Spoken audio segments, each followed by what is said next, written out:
Welcome to Analyst Talk with Jason Elder. It's like coffee with an analyst, or it could be whiskey with an analyst reading a spreadsheet, linking crime events, identifying a series, and getting the latest scoop on association news and training. So please don't be that analyst and join us as we define the law enforcement analysis profession one episode at a time.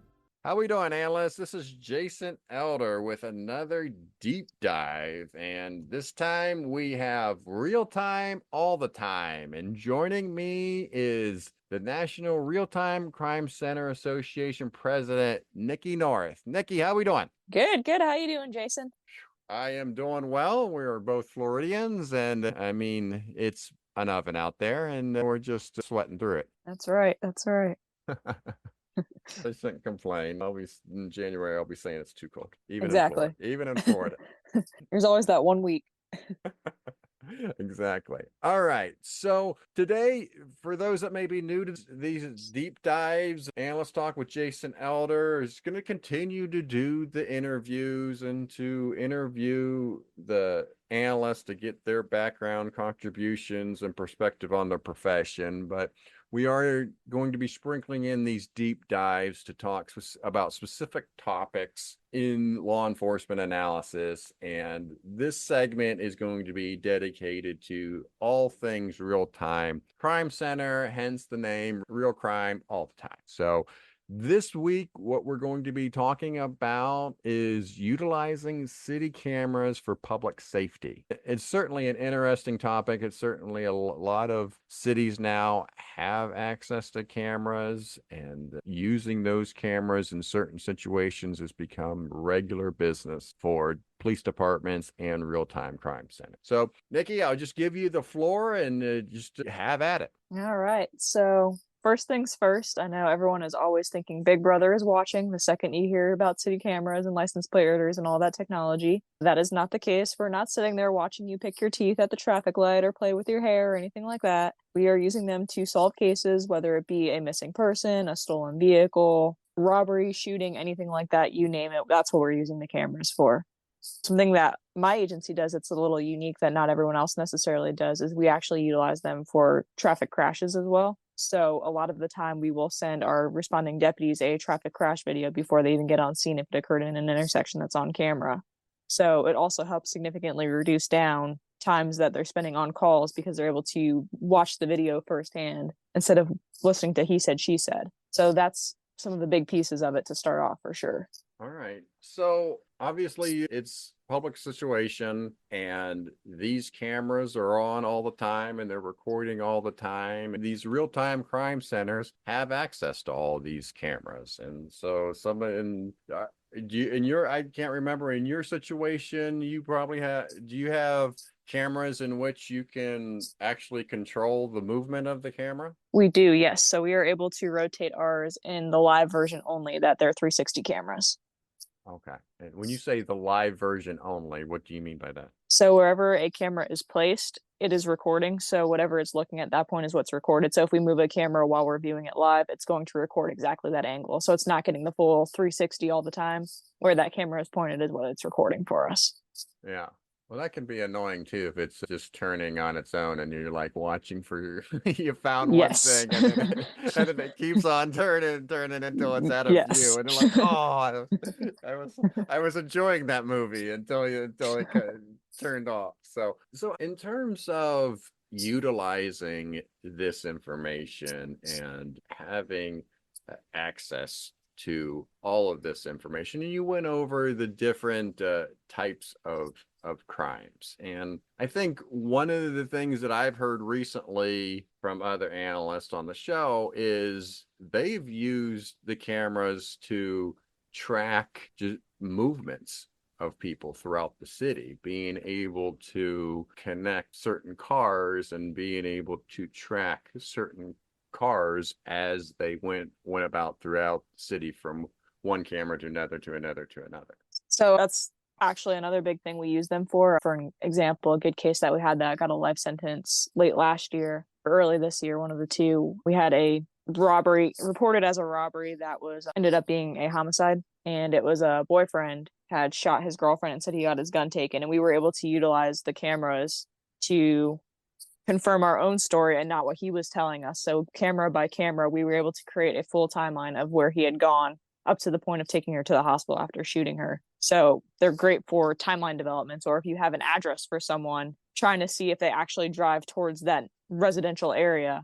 If you see them going nowhere near what address you have, potentially might not be living at that address. It's not a good address. So it can kind of help you eliminate or potentially add something that you wouldn't have otherwise known if you have a vehicle identified. In terms of the National Real-Time Crime Center Association, is there recommendations in terms of camera placement throughout a city, given the idea that if you need to track people from one end of the city to the other, that there would be certain camera placement would be important? So I know, at least for us, we were fortunate but unfortunate. Our city previously had red light cameras that no longer are used for that. So they already had all of their cameras in place. So ours was as simple as making a connection within the city and gaining access to those feeds. And then going from there, deciding how long are we going to hold the video. So Florida, for example, that's another big question we get is how long do you store your video?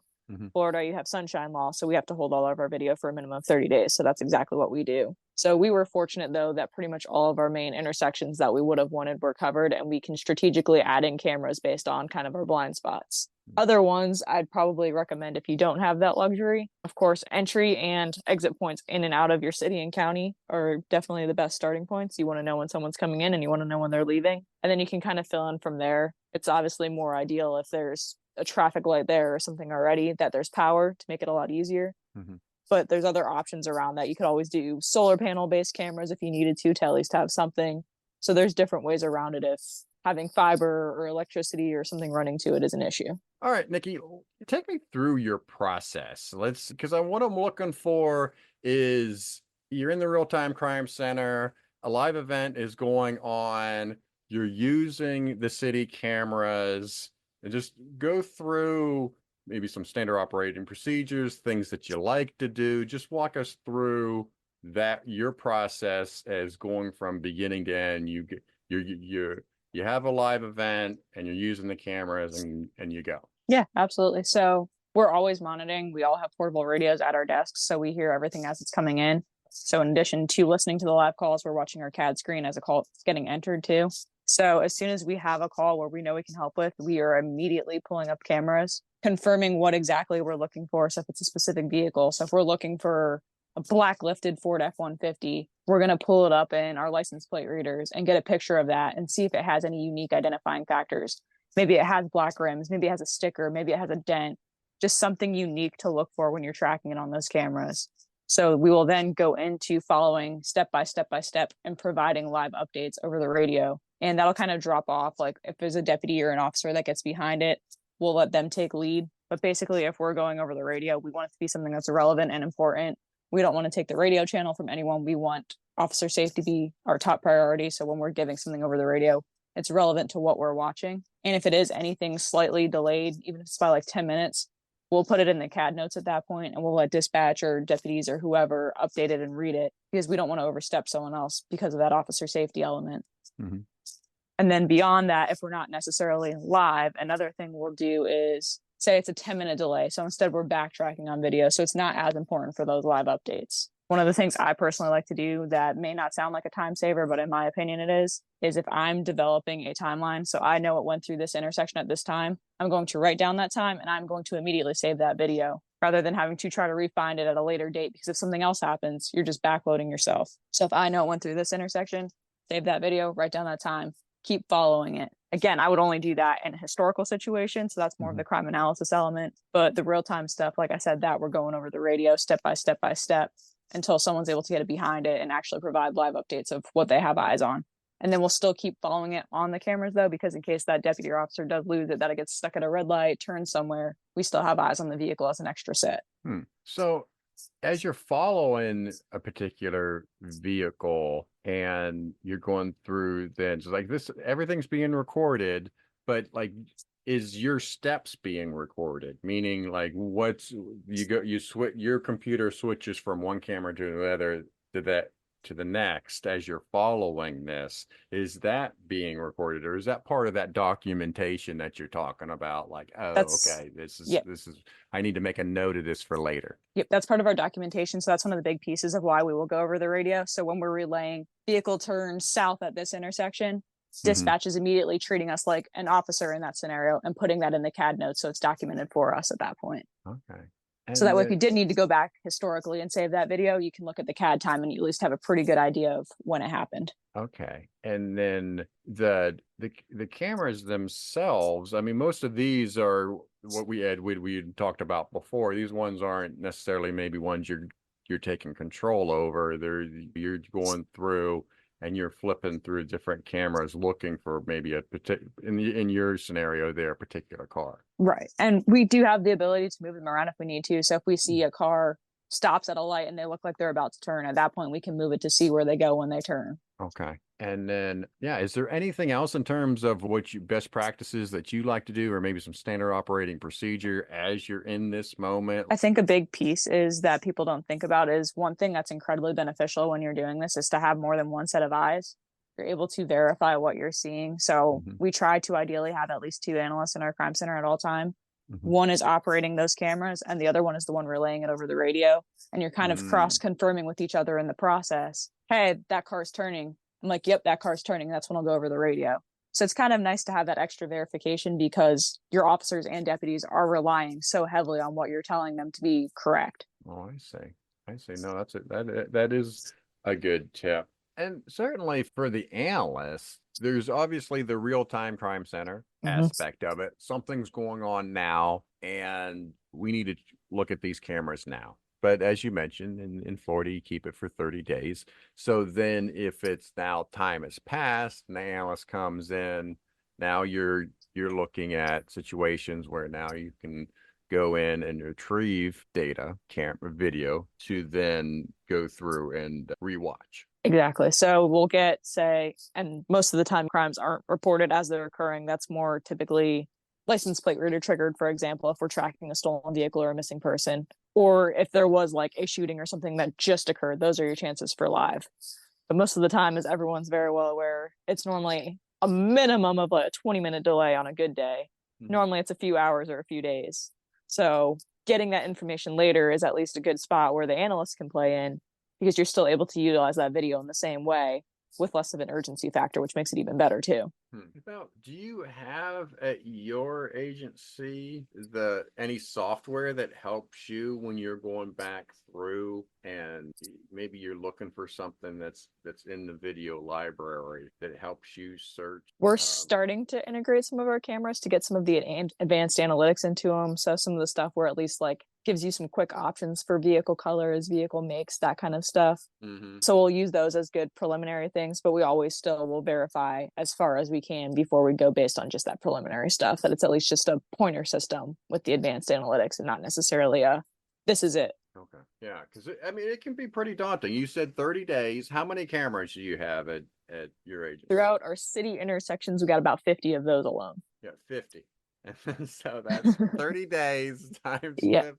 And that's a lot of video. To be honest with you, I think 50 is a low number, to be honest with you. Some of these of these cities that I've heard is we're talking about hundreds of thousands of that's camera. And like I said, that is strictly our city traffic cameras. So beyond that, if you go through all of our camera systems, we've got quite a few thousand. So depending what you're looking for, a lot of video. Yeah, and it can be, it's a daunting task to sit there and try to fast forward through certain video, trying to look for one thing and one thing only and go through camera after camera. I mean, let alone at night or during rush hour too, just tops it off. Yeah, I remember at Cincinnati Police Department, we even knew the exact time and and there'd still be like 3 of the exact same car at that exact moment, of course, too. And we still had trouble finding whatever it was, and we were going through all these different camera angles and everything else. I was surprised that we came up empty, that we knew the time and we could not find what we were looking for going through all the cameras at one particular time. So I don't know. Okay. So you mentioned the Big Brother aspect of this thing, and that's things that there's different aspects to this that you think of. Certainly there's using the city cameras as a tool for law enforcement, but then there's going to be listeners here that are like, oh, well, we're getting established, maybe we're getting grants, we're looking to establish this, and maybe it's brand new to their agency or city. And then so you get these big brother aspects to that. So what are some things that you would recommend that maybe calm people's nerves about the whole big brother thing? The biggest piece is all of those cameras, when they're city based, are going to be somewhere that anyone could otherwise just stand there and get the exact same view that you're getting. So it's nothing that's outside the normal realm of public view. My agency personally actually takes that a step further. Even any that even have like some of the businesses in residential areas, they put giant gray boxes blocking out like anything you could have potentially remotely seen on the back of a house. So that just adds an extra layer of how we did it. So that's the first piece, is putting them at ease, knowing it's something they won't otherwise, it's something anyone could see anyway. When you say a big gray box, what do you mean by that? It's basically just like exactly what you picture. It is literally a giant gray box covering, say, if there's a house on this angle of a camera, it's just a giant gray box that you can't remove it. You can't see it. It's not transparent or anything like that. It is blocking that view completely. So whatever happens behind that box, you can't see on the camera. Let's just make sure I understand. Is that physically on the lens of the camera, or is that programmatically? Programmatically, though. Okay. Yes. Okay. Yes. Yeah. Okay. So that was like their extra layer of security, though, for our citizens to kind of add to that. But another big piece we'll do too is when we first started incorporating the cameras and realizing we were going to start recording and taking it that step further, go to city council meetings, go to different community watch meetings, explain to them what you're using for, and they think it's the coolest thing when they realize you're not using it to watch them and you're using it to help solve the crime that happened to them instead. Well, I mean, it is fascinating when you think about, you had mentioned that where anybody could record. Exactly. Right? And I mean, but as these cameras get cheaper and as these cameras, you get multiple, I mean, you're going to get to the point where almost every city block can be recorded. Exactly.